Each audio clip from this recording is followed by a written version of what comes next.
Hi, good evening, everyone. Welcome back to another session of our webinar. I think we have not had one for almost a month because I went diving. So welcome back. And today we have with us Dave Sundram, who's a lawyer. Maybe Dave, you'd like to introduce yourself before your talk, and then we can go proceed. And welcome to everyone, especially those who came from the Philippines. I don't know how you found out, but welcome. Okay, Dave, go ahead. Sure thing. Thanks, Beating Hearts and Dr. Betty, for inviting me to give this talk. Let me just put up my slides. Okay, can everyone see the screen? Yes, that's right. Okay. Okay, perfect. So my name is Dave Sundram. I'm a lawyer practicing at RAM and Lowe. So for the last 10 years, slightly more than 10 years, I've been dealing with medical legal cases. That is primarily cases before the courts, but also matters before the Medical Council and the Dental Council. So this talk today is addressed primarily for clinicians, not so much for lawyers. So it is the medical legal essentials for clinicians, that are things about medical legal law that would be useful for clinicians to know when dealing with any medical legal issues in their practice. So first, I will deal with what are the potential medical legal issues that a clinician may face. Broadly speaking, there are three main categories. The first one is a civil suit for negligence. Oftentimes, people ask, "What happens if I'm sued for negligence and I'm found guilty? Does that mean, will that affect my practicing rights?" So the answer to that is no, not automatically. There have been many cases where doctors have been found negligent in the courts, and they continue to practice. There's no automatic bearing of a civil suit on your practicing rights. However, if a clinician, let's say, were to be sued multiple times, let's say a consultant at a hospital were to be sued multiple times, then of course the hospital would usually be aware of those suits, as they'll usually be a party to those suits as well. And then it may influence the hospital's decision to renew anyone's contract. But automatically speaking, there's no consequence when it comes to your practicing rights. But the courts can, if the claim is successful, award judgment sum to the plaintiff. And usually, this judgment sum will be paid by your insurance, which is something that I will go into in more detail later.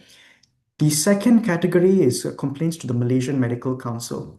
Now, the Malaysian Medical Council, they cannot award damages to any of the complainants, but they can issue punishments such as reprimands, fines, or even suspension or termination in extreme cases of the practicing rights of the doctor. And the last category is inquiries by private or government hospitals or by the Ministry of Health. So sometimes, if there's an adverse incident, such as, for example, the death of a baby at a private pediatric center, sometimes when a complaint is made to the Ministry of Health, they can hold an inquiry where they will ask the relevant clinicians involved to give an account of the events and to give copies of the medical records so that they can look into how to improve systems and make recommendations for private hospitals or private clinics to comply with. So let's move on now to some statistics here that you might be interested in. This is taken from the Ministry of Health Malaysia Annual Report 2022. I've not been able to access the more recent report, but from this report in 2021, it shows 247 reported medical legal complaints and litigation cases. That's a average of 45 months for a medical malpractice suit from incident date to trial date.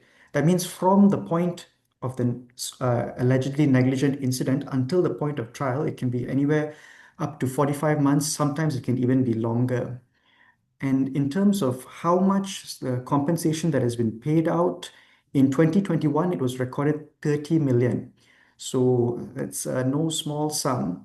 I think for the later years after 2022, it is likely to be higher, going by the many reported newspaper articles you may have seen on high awards in medical legal cases, especially in the last year and this year.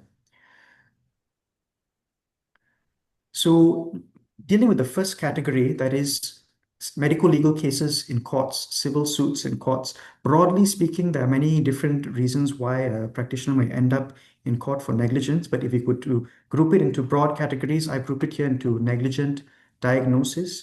Let me just give some examples here for context. So this can involve a misdiagnosis, that means a wrong diagnosis. Example I like to give is diagnosing mumps or orchitis instead of testicular torsion, and then allowing the patient to go back. That's one example.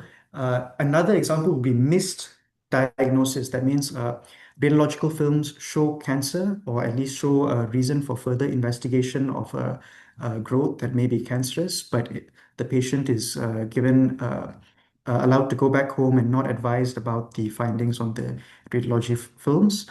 Another one would be incorrect diagnosis the other way, where a diagnosis of cancer is made and chemotherapy is started, only for several months later for there to be a finding that actually no, there was no cancer in the first place, and the patient has unnecessarily undergone the chemotherapy or radiotherapy or whatever else the patient has undergone. So these are all examples of cases that have actually happened and ended up before the courts. Second category would be negligent treatment. This can include surgical issues during the surgery itself. Sometimes we can see during surgical procedures there can be perforations to various organs. That does not necessarily, in and of itself, mean there's negligence, because you can perforate organs such as the intestine or other organs, even with the exercise of due care and skill.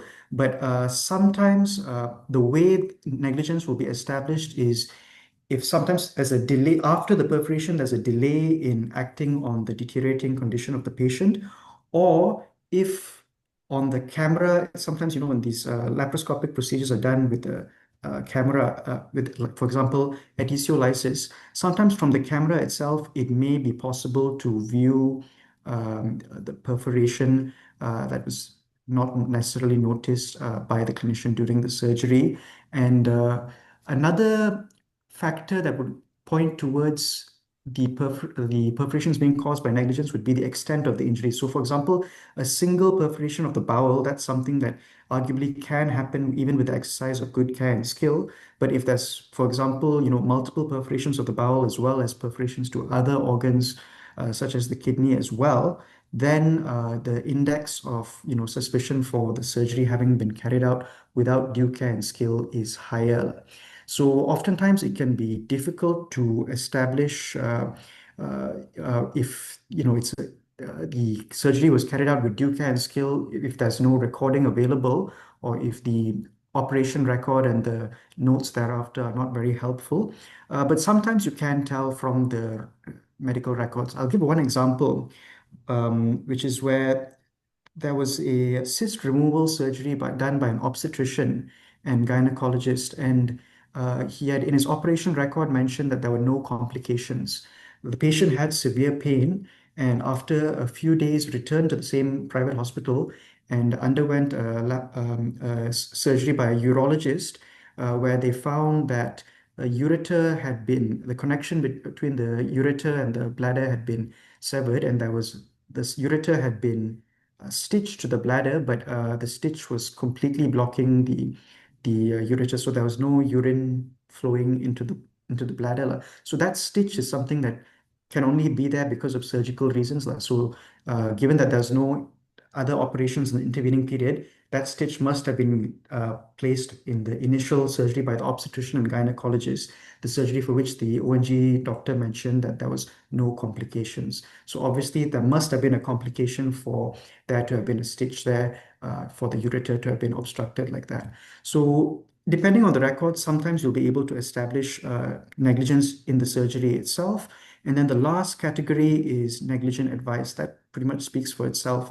This can sometimes be advising surgery, which is not necessary. We see this more often in the private sector, but also it can include advice for discharge in circumstances where further observation in the ward is warranted, just to give some examples.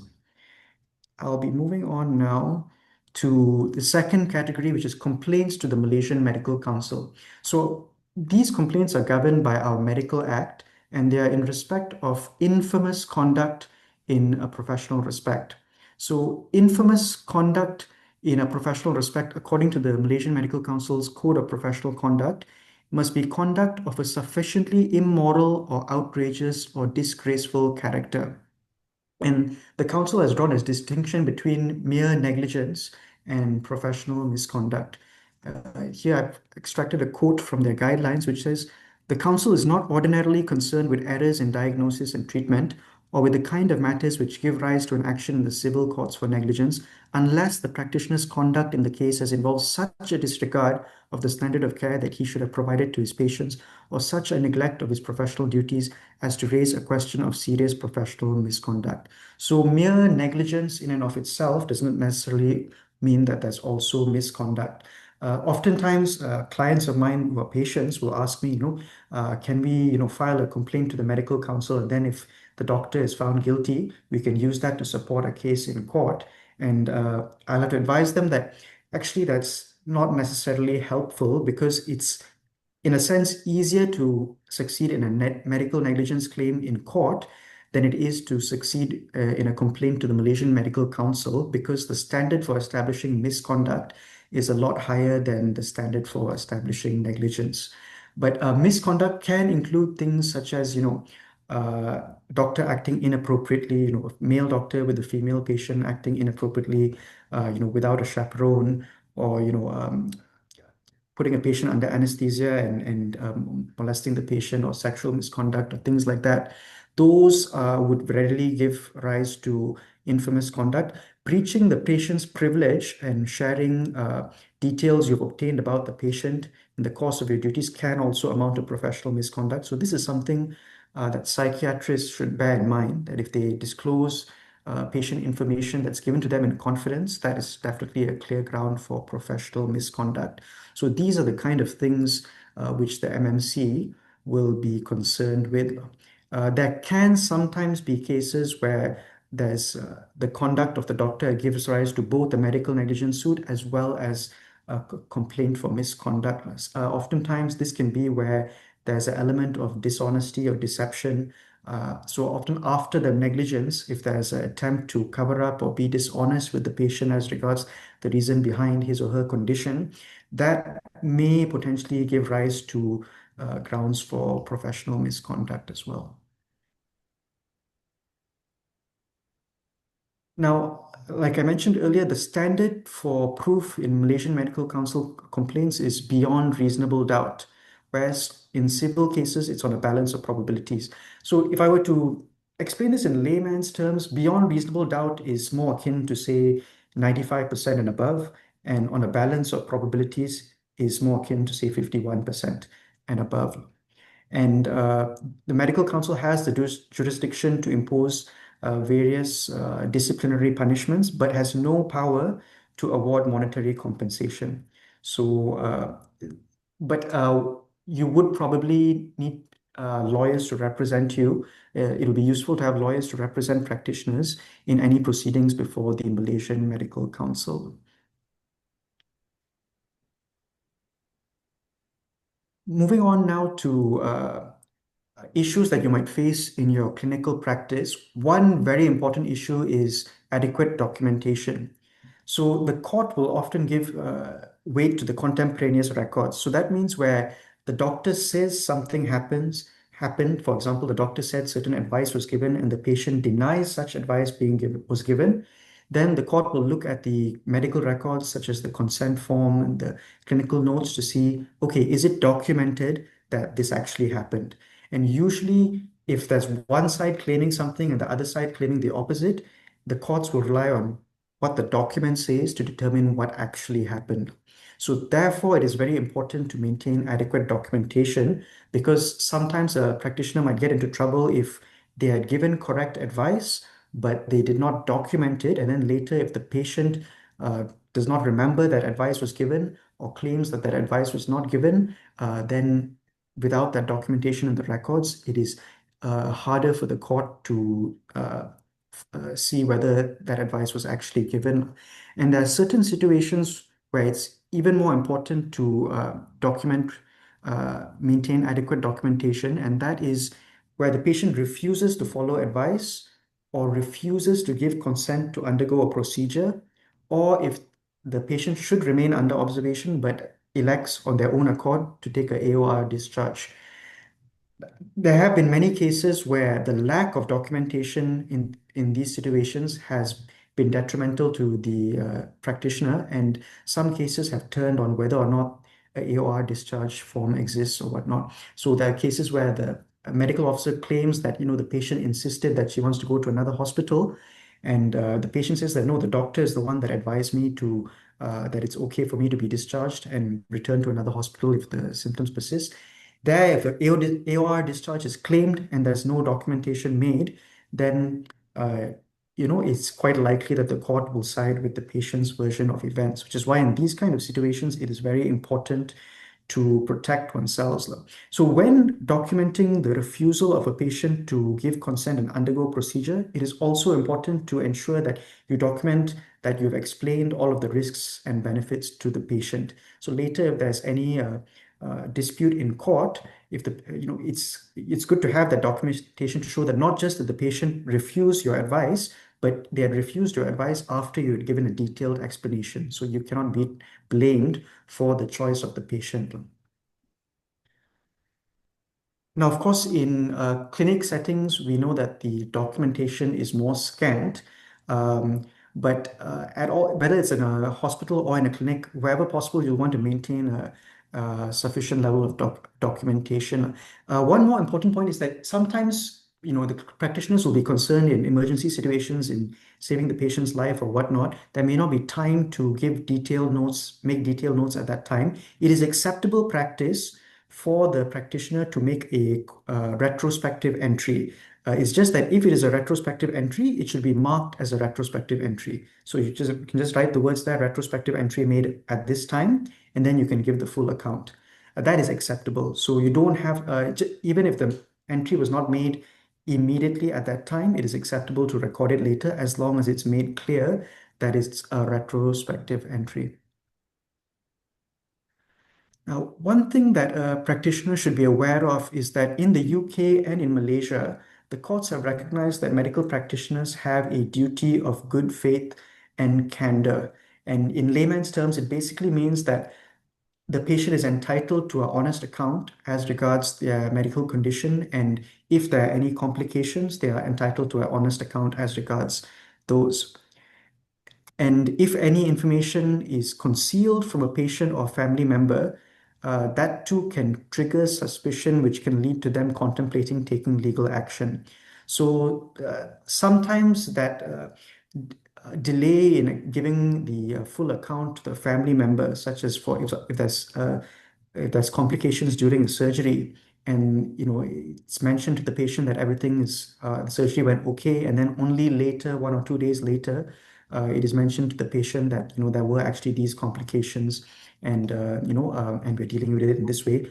That delay in disclosing that information to the patient can sometimes trigger the patient to be or their family members to be suspicious, and then that can sometimes lead to them considering taking legal action. So proper communication, even in adverse events when something unfortunate has happened, is very important in reducing the chances of getting sued, and also reducing keep following the duty of candor and good faith and maintaining that trust with patients.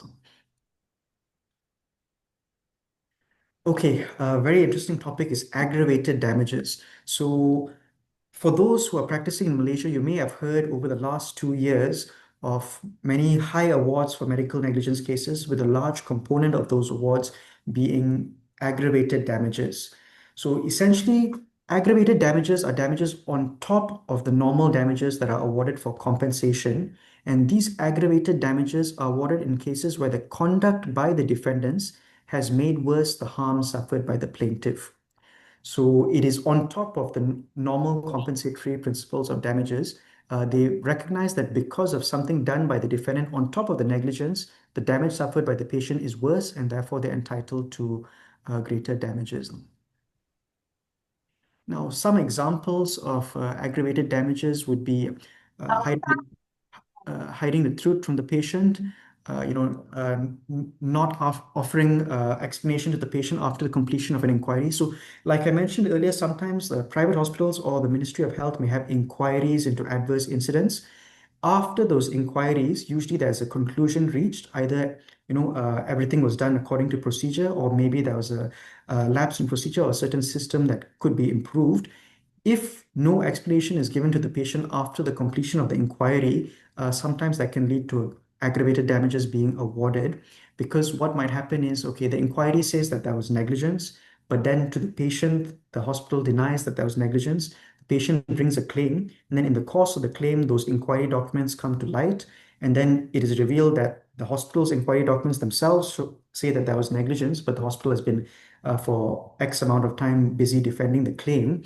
It can lead to award of aggravated damages being made, because the hospital has, on top of the negligence, put the patient or the family members to the cost and expense of bringing a full claim on liability, even though their own documents show that there were shortcomings in the care given. Another example would be embellishment of the patient's medical records post negligence. So there have been reported cases where there have been findings by the judge that the medical practitioners have, after the negligent event, gone in and added entries into the medical records without marking them as retrospective entries. So they're editing the entries to make it look like they were contemporaneous when they were actually written later. So there's an element of deception there. That kind of behavior, if proven, can found a claim for aggravated damages. One other example in a reported case was where the practitioner showed no remorse for the patient's suffering. This was a case where it was a government hospital. The inquiry reports did find that there was negligence, but for whatever reason, the government contested liability. And one of the defendants, who was on the witness stand when asked a question, said that if the same situation came, he would do everything the same way again. And after that testimony, subsequently in the trial, the government admitted liability. So you can imagine how the family members of the patient bringing the case would feel, where the doctor says he would do everything the same again in those kind of circumstances, though. Sometimes following injury to the person, that can be consequential injury, such as PTSD or suffering depressive symptoms after bodily injury. In those cases where the patient remains under the care of the same hospital, and usually this is in government hospitals, if the government does not, refer the patient for treatment of these depressive symptoms or whatnot, it can be, further harm that is caused by the government, that where they had an opportunity to mitigate the harm that was caused, but they didn't do anything about it. That is also can be a ground for aggravated damages. And or making insulting remarks when confronted. So usually it's important. Sometimes, patients or family members can make unfounded complaints. Sometimes they may make complaints with some basis, even if there may not necessarily be negligence per se. It's important to keep one's cool during such situations, so that if there's negligence, that it doesn't become a ground for aggravated damages later.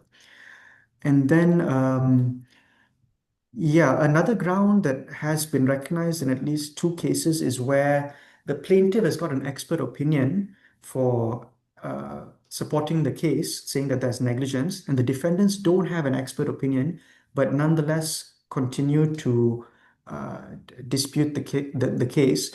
In those cases, the courts have found it unreasonable to put the plaintiff to the cost of defending the claim where there was no reasonable defense.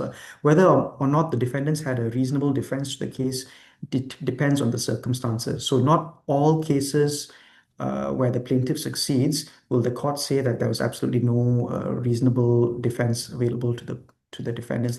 It's usually in clear-cut cases where the courts will award aggravated damages to the plaintiff, where the defendants really defend the claim in a plain and obvious case where there is negligence.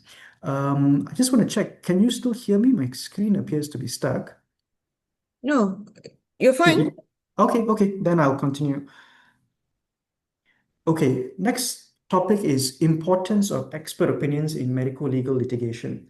So almost in all medical legal cases, save for a select few, there will be the case will be proven on the basis of expert opinion. So if one is suing an obstetrician and gynecologist, the plaintiff's lawyers will usually get an expert opinion from another obstetrician and gynecologist as regards whether the standard of care has been complied with in the case or whether there's any negligence.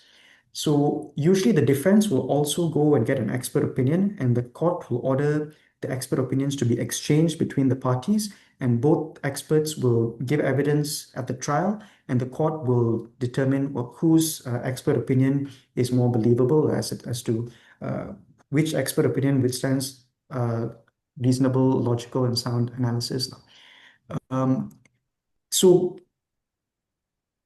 one thing is, it is depending on it can be sometimes difficult for patients to get access to experts who are willing to give expert opinions in medical legal cases.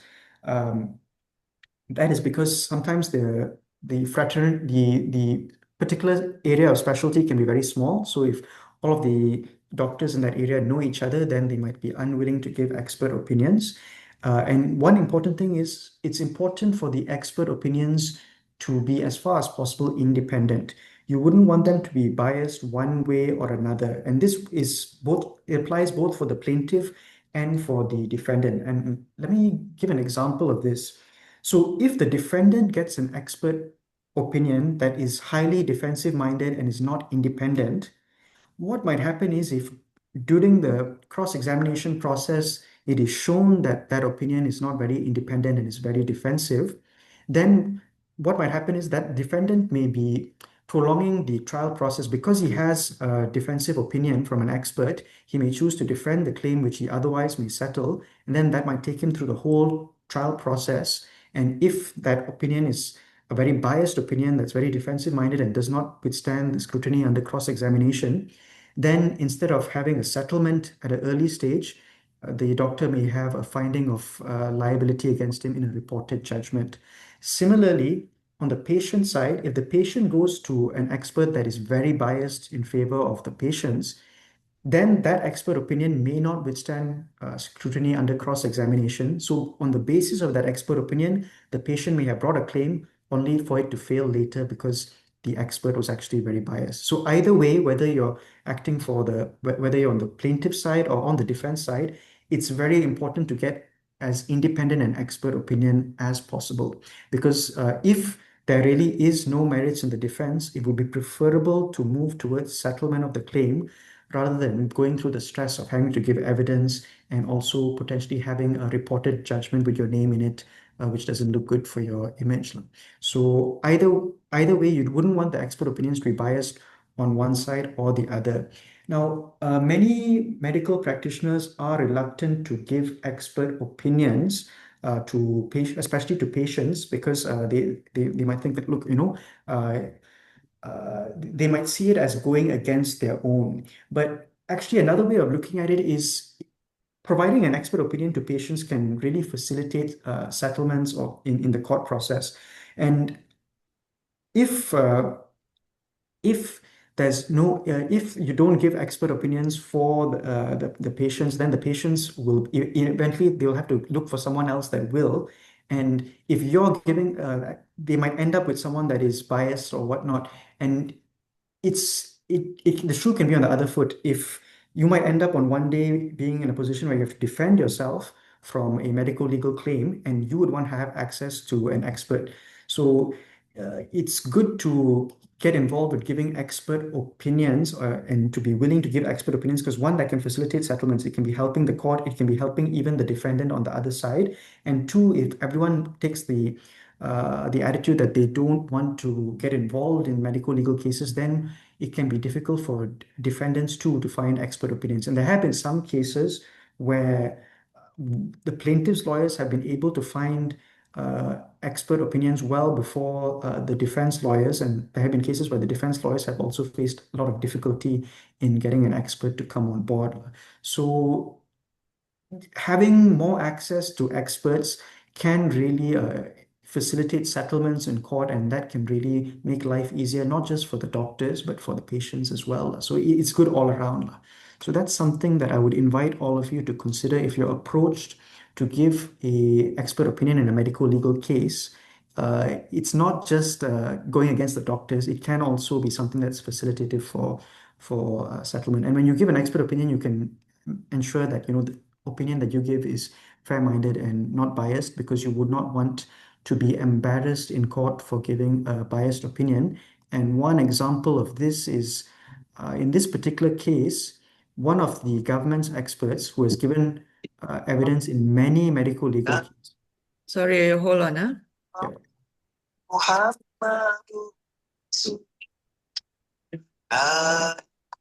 Sorry. Okay, go No worries. ahead.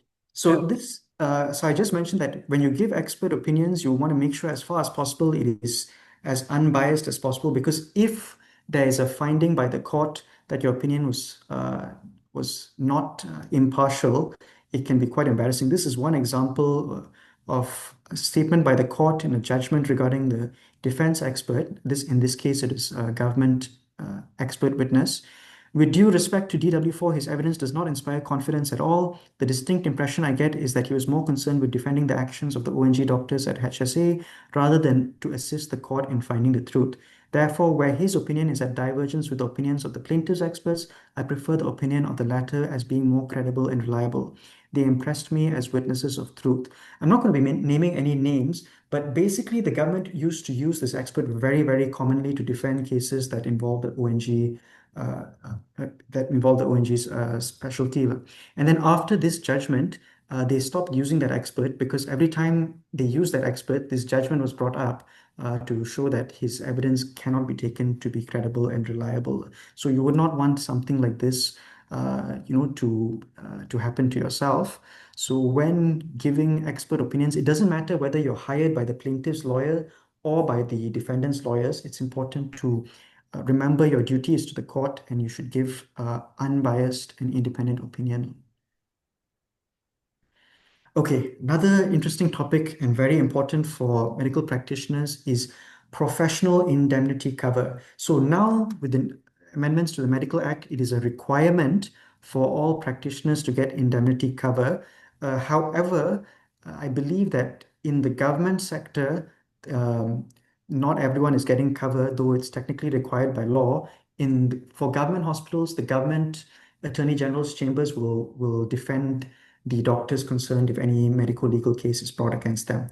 However, it is required under the Act, and the Act requires just that insurance is taken out. It does not set a specific amount that needs to be taken by each by a practitioner in a particular specialty. So if you want to comply with this, it's very easy. You can just take out the cheapest insurance that's available. However, I would advise you not to do that, but to instead assess the kind of claims that may be brought against you and how risky your particular specialty is when deciding what kind of cover to take. So, for example, the most high-risk specialty would be the kind of specialties that can result in catastrophic injuries such as brain damage.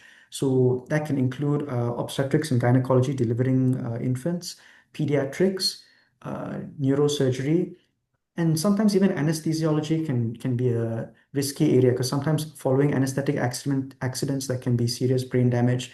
So in all of these cases where there's a potential for catastrophic injury, going by the recent trends, the damages can be in the millions.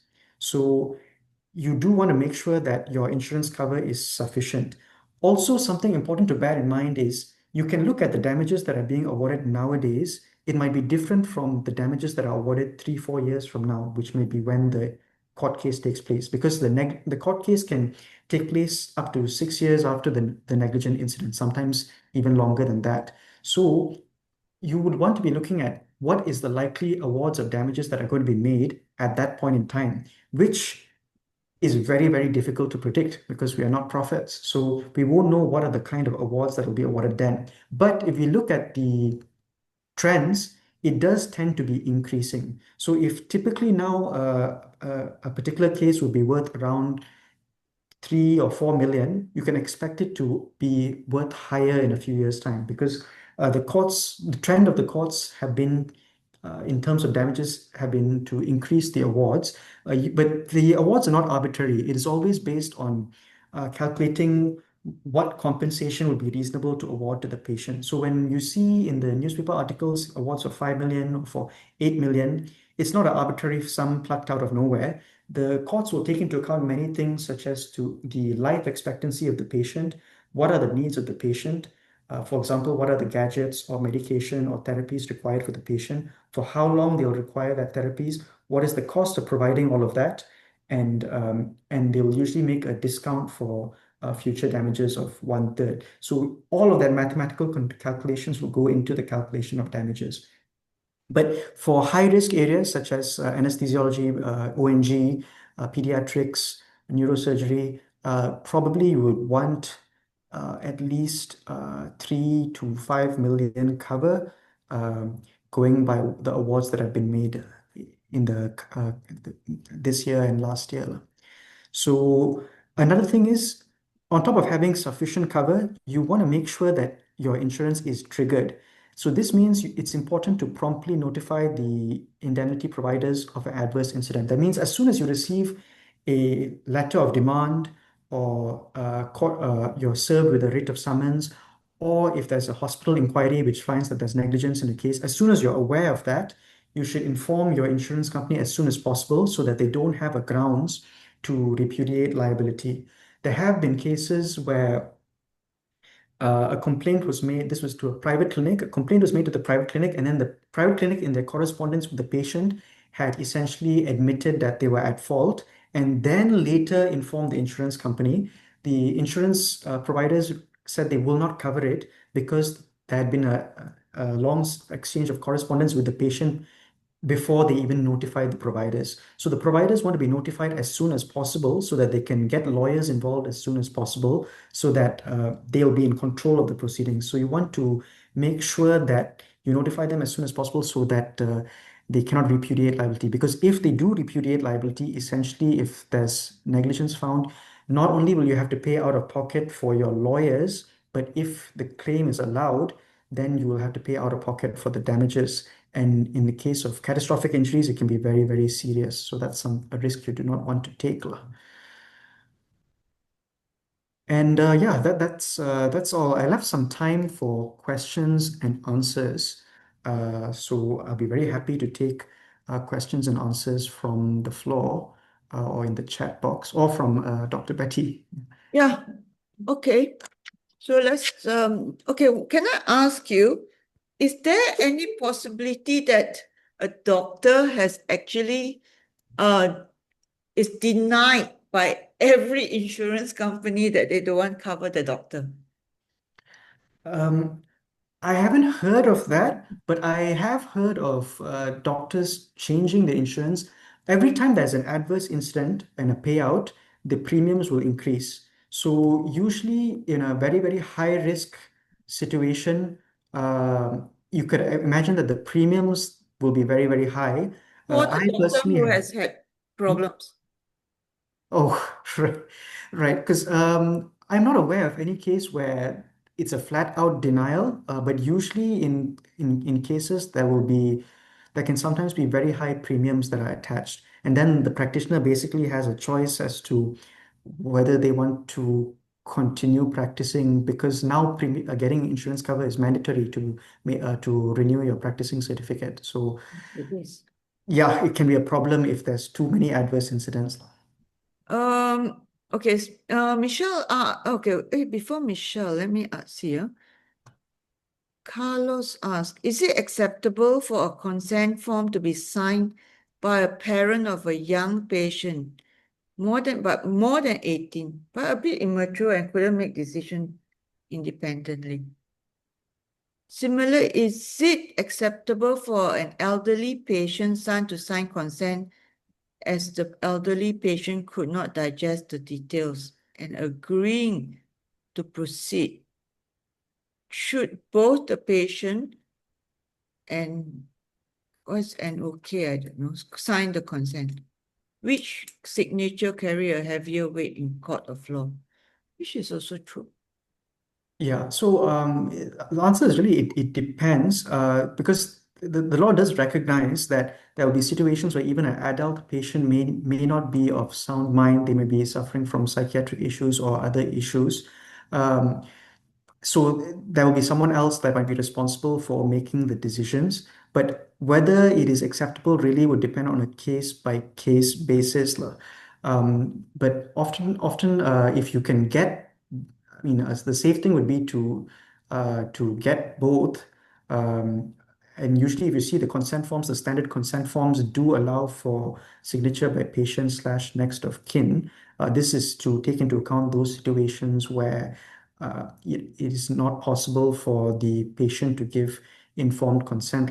And even this can apply to adults or elderly where for whatever reason they are suffering. And also another important thing is to recognize that this rule of consent is not 100%. Like there are exceptions. So for example, in emergency situations where you need to save the patient's life, but there is no the patient is not even conscious to give consent, there are exceptions to this rule to get consent. So many people see this principle of consent as an absolute.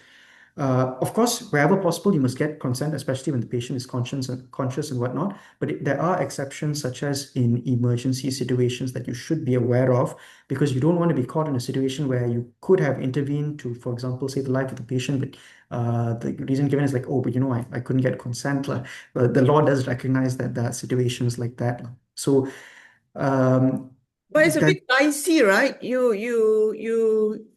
The patient comes, let's say in trauma cases, and then you go in and no family members around, and the patient dies, and they don't know the exact scenario where of the patient coming to you, then it's also very scary for us doctors. Yeah, which is why the law recognizes that in emergency situations where it is not always practicable to get or to wait to obtain consent, especially if the family members are not coming in with the patient and have to be contacted remotely. But yeah, there's an area there where it's not a blanket license to do away with consent, but at the same time, it recognizes that it is impractical to hold medical practitioners to a standard where it's impractical to get consent, because at the same time it is in the public interest for doctors to have that free hand to be able to save patients. So because of that, it depends on a case by case basis, lah. So it's not an easy question to answer because it would depend very much on the particular facts of that case, lah. Yeah, Also, and yeah, you would have sorry. to take into account if there's any DNR, do not resuscitate orders and things like that. If that is known to the doctor, or if, the patient is a Jehovah's Witness or whatnot, if those things are known to the doctor, then they would have to respect that, lah. So it can be quite dicey and complicated, lah, that you Yes, take it account is of. very dicey and complicated. And then I think that at this present moment, a lot of us will be practicing defensive medicine or so-called defensive medicine. And a lot of people, I don't think a lot of people will go in without consent. Most people will wait for some family members. Okay. So, oh yeah, so NOK means next of kin. Michelle Chong asked, do government servant need to buy own extra indemnity insurance? Okay, that's a good question. So according to the law, all practitioners, the Medical Act doesn't differentiate between practitioners in private sector and public sector. However, this is what I'm told and what I understand is that there's a in practice principle in the government sector where they don't get insurance and no one is going after them. But there's another reason beyond medical negligence cases. There's another reason why you might want to get insurance even if you're in the government sector. That is, if there's a complaint against you to the Malaysian Medical Council, AG's chambers will not cover you. AG's chambers will only cover you if there's a medical negligence claim filed against you in the course of you practicing at a government hospital. But if there's a complaint to the Malaysian Medical Council, AG's chambers will not cover you. So for that purpose, you should one thing you want to consider is getting the indemnity and insurance, so that at least if there's a complaint to the medical council, then you can trigger that and your lawyers can act for you, because AG's chambers will not. So if you don't get insurance, then a complaint is made, you'll have to pay out of pocket for legal representation before the Malaysian Medical Council. Okay, somebody, Edry Nero said, in cases where there's an emergency and that the patient can't give consent and there's no family member, can we get an ethics committee to sign on the behalf? I'm not sure how this works. Usually there'll be very little time to Yeah, I to don't think to that, yeah. get that. But I believe in the Medical Council guidelines as well, when it comes to consent, there is the mention that refers to emergency scenarios. So that can be your protection in cases where it is not practical to get consent and you do intervene, and then let's say there's a complaint later, you can rely on those guidelines. Okay, Fatiha asks, is there any medical negligence involving healthcare professionals other than doctors? Can you share this a bit? Okay, Other than doctors, I mean, sometimes there are issues involving nurses as well. Um, Other than doctors, I think, okay, can I answer this, please? Because please. I think in December, um, a dentist is going to host one session for me whereby there will be medical legal cases involving dentists. So then other than doctors, yes, yeah, I think the answer is yes. And it involves dentists and so that one we will so we will wait for December because Dr. Kativaran will do it for us. Also, we'll get a lawyer to come and speak and showcase some of the cases. And yeah, that's quite interesting. Yeah, I Carlos forgot. asked, Oh, sorry. I just would just add a bit to that. okay, Yeah, sure. I'd forgotten about dentists. Yeah, there have been cases where Yeah. sometimes even dentists might be expected to act in a medical emergency. There was one case, I think it was 2 years ago, where the patient went into anaphylactic shock. The patient was on the dental chair and went into anaphylactic shock, and a claim was brought against the dentist because, according to the dental regulations, dentists that perform certain procedures must have certain emergency equipment and all that on standby at the dental clinic. That claim was dismissed. But another example of a dental negligence claim would be, uh, yeah, that can be sometimes. One example would be tetanus infection introduced during dental procedure. So yeah, dentist is another common area where you can find claims like yeah. Yeah. Carlos again asked, has anyone been sued or struck off MMC for giving life-saving blood transfusion? Okay. So is it real that if a person doesn't want transfusion, that we can't give? Yeah, this comes under patient autonomy in most jurisdictions. I mean, in jurisdictions where they have a lot more Jehovah's Witnesses, they have reported cases on this, and there are a few cases in the UK which talks about patient autonomy. That if the Jehovah's Witness, if the doctor is aware that the patient is a Jehovah's Witness and does not want life-saving blood transfusion, you have to respect the patient's autonomy. I'm not aware of any cases in Malaysia, and I'm not aware of any cases where someone has, against the patient's wishes, given them life-saving blood and been struck off the register. So it's possible, but I'm not aware of whether or not that has happened. But certainly in the UK, and Malaysia does follow UK cases, but to a large degree, they would respect the patient's autonomy on when it comes to Jehovah's Witness. I believe also in various places in the US, it's the same. It's just odd. Okay, never mind.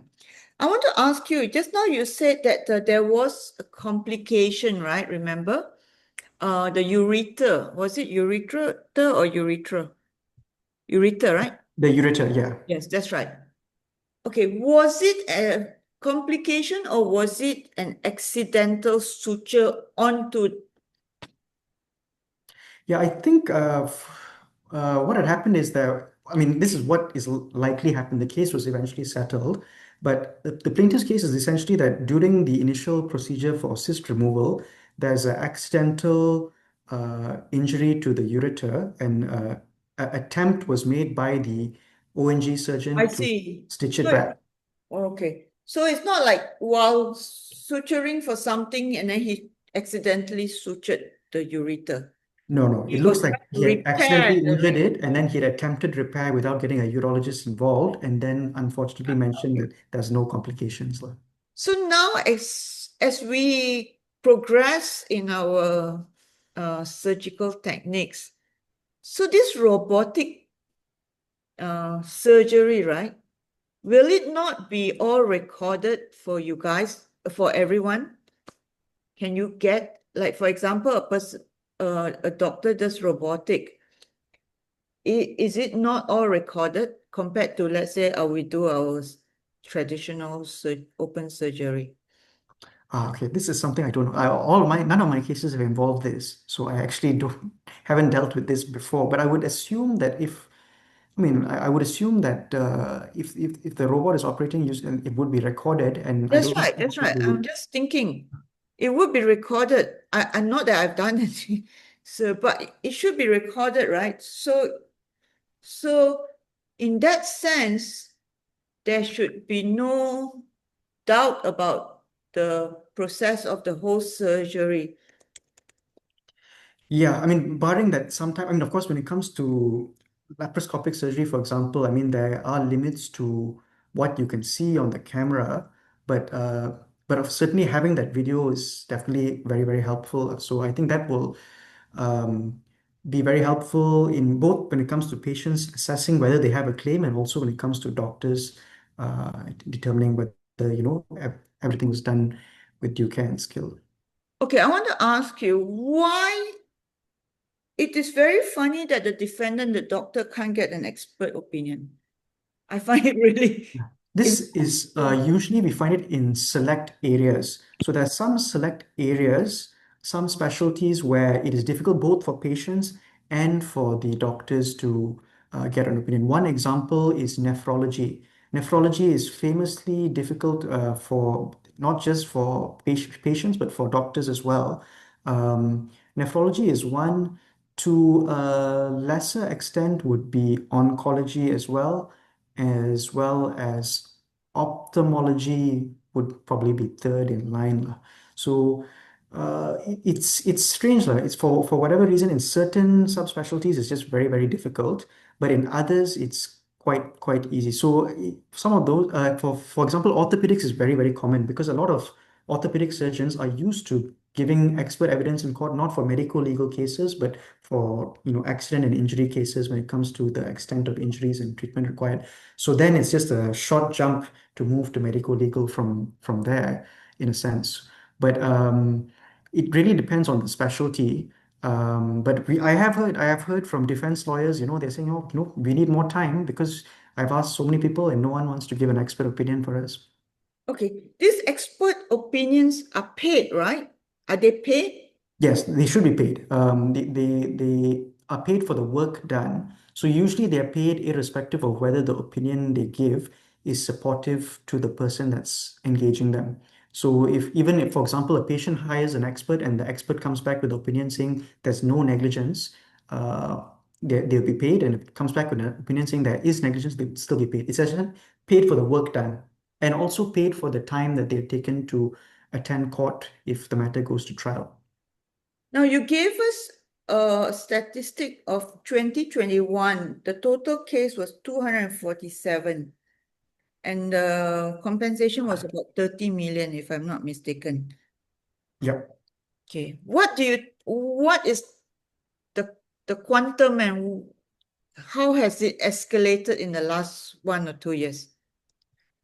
Yeah, I haven't been able to get the Ministry of Yeah. Health annual report. They have not, I can't find it online for the later years, which is But why. what's your feeling like?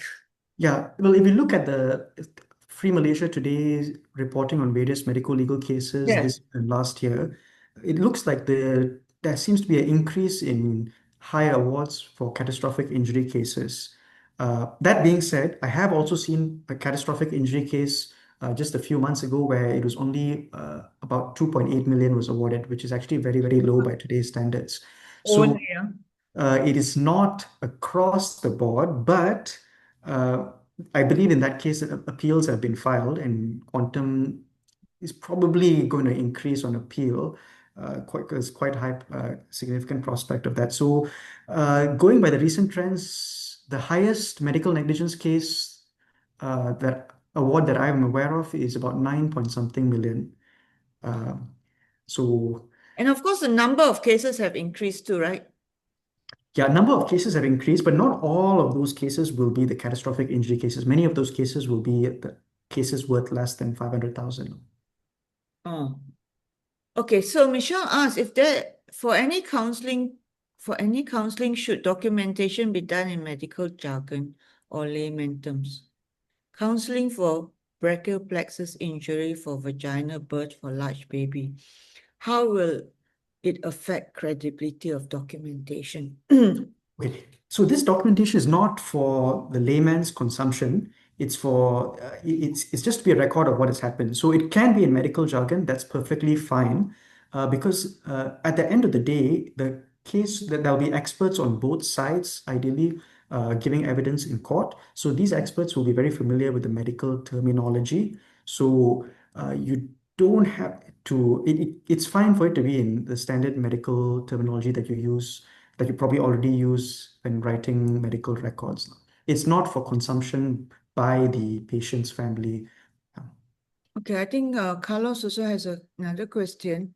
What are the requirements to be an expert opinion? Years of service, training for a doctor can be an expert. Okay. So under our Evidence Act, there's no formal qualification required. So you can challenge someone of not having sufficient expertise, but there's no checklist. There's no certificate that you can obtain. So of course, one thing you'll have to look at is, well, have you got your papers for being a specialist in that area in the first place? And how long have you practiced? Have you practiced in Malaysia? Because the standards in other places may be different from the practice that is in Malaysia. For how long have you practiced? Have you done the procedure in question? Because you might be a ONG doctor for 40 years, but have never done the procedure in question, then you would not be in a good place to comment on whether the procedure was done properly if you've never done it yourself. So things like this will come into play. They will so yeah, there can be a lot of things when it comes to determining whether someone is sufficiently qualified. So usually when someone instructs an expert, we will first give a background of the case to find out if this is something that the expert feels that they're competent and qualified to comment on.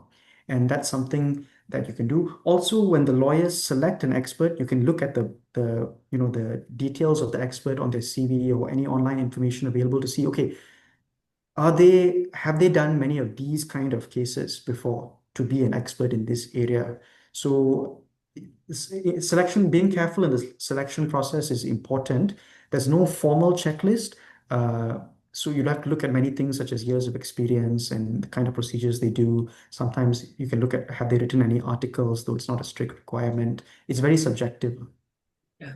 We're going to have actually a session with Dr. Prof. YK Chan on this expert opinion, because she has been an expert opinion for a few, I think I think quite I think almost definitely more than a decade. I think I yeah. think longer than that. Yeah, so Prof. YK Chan will give I can't remember when's the webinar, maybe in October. So that's that. Okay, so join us then. And then Dr. Christine Saw asked, can we sue patients for unfair one-sided bad Google review? If not, is there any cause of action a victimized cyberbully? Yeah, it's very unfair, that we can't bring anything against the patient. Yeah, this would fall under potentially it can be a defamation if if your details are identifiable from the Google review and whatnot. But sometimes it can be quite a hassle to bring a defamation claim. Um, but there are legal avenues Claims are open. not supported by our insurance, so it's out of Yeah, our own pocket. Yeah, it's also the cost of that is out of pocket. Usually insurance will not cover that. Most of the time insurance will not cover. They'll cover negligence suits, they'll cover complaints to the medical council. Occasionally, if there's some kind of defamation suit against the doctor relating to their clinical practice, okay, depending on your insurance contract, sometimes it can be covered. That is to defend such a suit, not necessarily to bring such a claim. But yeah, you probably have to get maybe you consider a letter of demand by lawyers or something to that end to try and get the person to remove the unfavorable Google review. Okay, it's very common now not just to sue the doctors, but also to sue the hospitals, right? Yeah, now it's almost always given the federal court decisions in Xiao Qingyi against Columbia Asia. The effect of that decision is basically in almost all cases where the doctor is negligent, the hospital can be pursued for the damages. In effect, it's a very long judgment, but essentially that is the effect of the judgment. I know that the hospitals are really not happy about this and are attempting to get another case before the federal court to change that. But as the law stands now, essentially anytime the clinician is found liable for negligence, the non-delegable duty of care will ensure that the patient can seek damages from the hospital as well. And Yeah. there was a recent hospital that was meant to pay out a huge amount and they have to close down. Is it true? Um, I've heard of that. I don't know if they actually closed down. So this goes back to the point I made about ensuring that there's insurance cover. So I have heard about that case. I believe it was Oh. a Islamic hospital in Selangor, and they did not have insurance cover. So they hired lawyers out of their own pocket, and eventually they lost they lost the claim. The patient was successful, and it was a catastrophic injury case involving a brain damaged infant. And all of the doctors managed to escape. So only the hospital was liable. So the patient has to go after the hospital to enforce the entire judgment sum. And since the hospital did not have insurance cover, uh, they claim that they needed to be wound up. Whether Okay, that or not that's true, I don't know. Yeah. hospital buys insurance from what? From what like MPS or There are various providers. So all of the private hospital groups in Malaysia, uh, or most of them, those that are very large and reputable, do get insurance. So it's important to note that according to the Medical Act, the requirement to get insurance is on the medical practitioners, not the hospital per se. But any hospital should get insurance, especially now, because they are quite at risk. So the Pantai Group, Columbia Asia, KPJ, all of them have insurance providers. They're all local providers. it is very difficult to get doctors these days, because there's so many new and private hospitals. And first, it's very difficult to get doctors. It's also difficult to get good doctors if you can't get doctors. Don't you think so? Yeah, which is it's what has happened since Xiao Qingyi's decision is that in the medical negligence claims, the hospitals start filing. Well, they did this before itself, but they are pursuing this contribution and indemnity. So the court has said that whilst the hospital is liable to the patient, if the hospital wants, they can pursue a claim for indemnity from the doctor, but that is something that is separate. The hospital has to pay the patient first, and then they can sort out about how much of a contribution they get from the doctor. But at the same time, if they do this all the time, they have to think about whether doctors are going to want to practice at the various hospitals. So there is some they have to consider that as well, because if they're too difficult when it comes to the relationship with the doctors, then that can cause friction when it comes to attracting talented doctors to work for them. But at the same time, they have all these arrangements in play. But also in those situations too, it wouldn't be the doctor that's paying out of pocket. It'll be the doctor's insurance. But of course, it'll affect the doctor's premiums. No, No, just now you were saying that the hospital, none of the doctors were at fault, but the hospital was at fault. What was the reason? This was okay. The hospital was at fault. Okay, because I think the whole basis of negligence had to do with the patient being allowed to be discharged during one visit. It was an outpatient visit, and the medical practitioners involved there were medical officers that were hired by the hospital. So it was not an independent contractor. I It was see. an employer of it was an employee of the hospital. So they were vicariously liable as well as liable under the non-delegable duty law. I see. Okay. So the medical officer then comes under can the medical officer then be also sued? Yeah, they can be sued as well. They don't in the private setting, if the medical officer is employed by the hospital, the patient does not have to sue the medical officer, but they can also. So it's that one is entirely up to the patient. I see. Okay. I think with that, we end the session. Thank you very much, Dave. And anything we want to add? No, thank you very much, Dr. Patty. Thank you, Beating Hearts, and thanks everyone for your questions. See you guys next week. I think we have another session. I'm back. All right. Okay, bye. I'll start